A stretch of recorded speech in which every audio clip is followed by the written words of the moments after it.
अगर यहाँ कुछ रह गया तो लेने आना पड़ेगा, यहाँ कुछ देना है तो आना पड़ेगा। जब लेना देना दोनों खत्म हो जाएंगे तो अपने आप आना जाना खत्म हो जाएगा। बस आप बात इतनी समझ लो।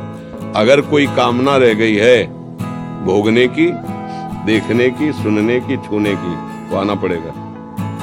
ये क्षेत्र है कामना का, और जिस समय सब कामनाएं नष्ट हो जाती हैं और हृदय में ना कोई शोक ना कोई चिंता, निरंतर भजन भगवान का चल रहा है, आप खुद मुक्त हो गए, जीते जी मुक्त हो गए। मरने के बाद की बात जाने तो जीते जी जीवन मुक्त हो गए। अब तुम्हारा जन्म नहीं होगा। अब न कोई शोक है, न चिंता है, न चाह है, न कोई लाभ है, न कोई हाल है, न कोई सुख है, न वो जीते जी जीवन मुक्त हो गया, उसका जन्म नहीं होगा। और एक हिरण के बच्चे में प्रीति हो गई भरत जी की, तो अगला जन्म हिरण का बन गए, नहीं बन गए। लेना देना है तो आना जाना पड़ेगा।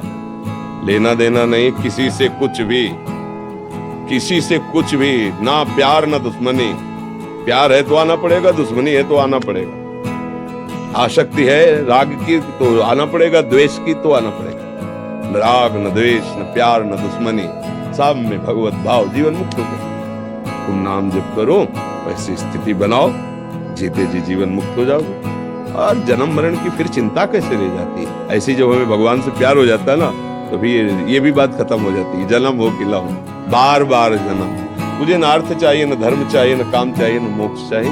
मेरा बार बार जन्म हो पर हे प्रभु आपके अनुराग में, आपके नाम जस गुणगान में जीवन बीती तो मुझे कोई फर्क नहीं पड़ता। क्या फर्क पड़ता? आप हमारे हृदय में हो, आप हमारी वाणी में हो, आप हमारे मानस पटल में हो।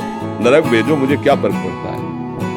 नरक भेजो क्या, क्योंकि हमें नरक दिखाई नहीं देगा, हमें तो आप दिखाई देंगे। आपसे प्यार है, कहीं भी शरीर रहे, आप कहीं भी कुछ भी। अरे तभी तो कहते हैं, जैसे नीचे गैस में जब ऐसे आग बढ़ती, ऊपर बटलोई दूध की रहती, तूफान आता है ना, ऐसे आनंद का उफान आता है। अब एक बार जुड़ के तो देखो भगवान से, आनंद की मस्ती आती है।